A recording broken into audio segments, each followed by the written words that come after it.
Are we better off buying a unit in or close to the city or a house further in the suburbs? I've wondered this myself and thought you might be thinking the same thing. That's why I wanted to make this episode with my dad, so he can help break down the pros and cons of a city unit versus a suburban house for all of us first home buyers. My name's Nicola Kefalianos and this is my first home buyer mentor, where my dad and other experts walk us through everything we need to know about getting onto the property ladder.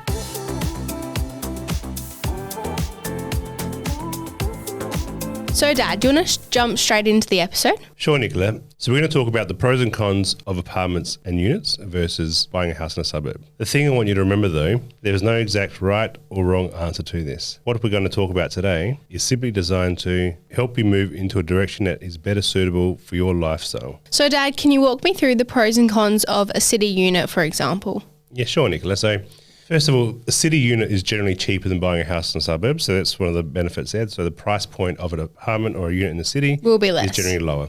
So your affordability is probably there to be able to buy a unit. The other benefit is the lifestyle. So buying an apartment's normally built surrounded by shopping centres or close to amenities, close to transport. So living in an apartment, you have a great lifestyle. If you work in the city or close to the city, you're also going to save on transport costs and time it takes to get to work. So living in an apartment that's close to your work will save you a lot of time and money on transport as well. So overall, you'll be saving money buying the apartment and the cost of living, and you'll also have more convenience in your life. Correct, and a better lifestyle potentially, yes. Another benefit of an apartment is a lot of apartments have great views. So you might have a balcony with a view of the city or a view over a park. So that's the other benefit of living in an apartment too. And that will be good for resale? Correct, yeah. Well, if you've got a good view, yes, definitely. And the other benefit is maintenance costs are generally lower because they've got less external walls to worry about. Internal, they're generally newer. So they're lower maintenance costs too by living in an apartment. So that sounds pretty good. What about some of the cons?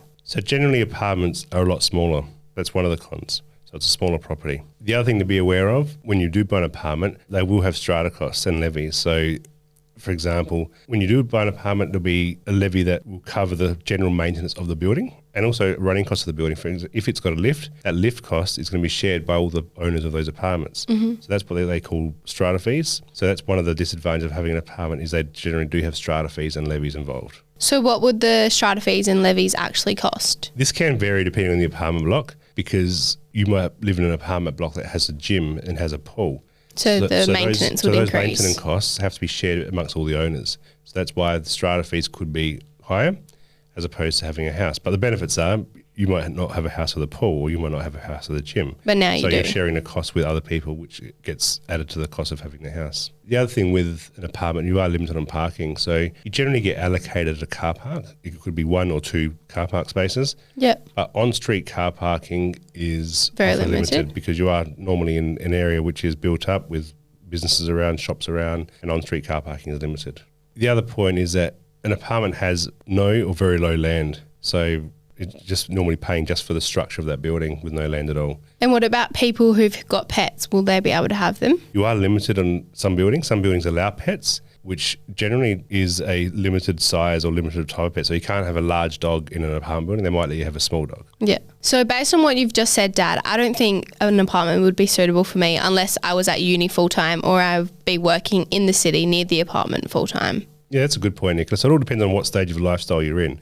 So apartments might suit younger people that want to live close to the city, close to restaurants, close to nightclubs, but it also suits people that want to downsize and don't want maintenance later on. So over 55, 60-year-olds might want to live in an apartment to be able to downsize and retire in an apartment too because they can then lock that up, go away on holidays, not have to worry about their garden, and it's low maintenance costs as well. So there is benefits, but it just all depends what part of your life you're at. Yeah. So let's move towards more a house now. What about the suburbs? Yeah, sure, Nicola. So buying a house, you would generally have larger land. Yeah. So you have a block of land with a house on there, so you have more space for pets, for example, if you've got pets, or more space for kids to run around in the backyard. Or if you like gardening, you've got a garden you can look after. So that's the benefits of buying a house. You've got the land aspect. Yep. And that's, in a way, future capital growth as well. You generally get more capital growth around the land component too. And I remember an episode with Peter Kefalianos, he said that apartments depreciate and land value appreciates. Correct, yep. So another benefit, Nicola, is you're going to have a bigger property. So you're going to have potentially a 3-bedroom house, bathroom, laundry, big living areas. So that's the other benefit of having a house as well.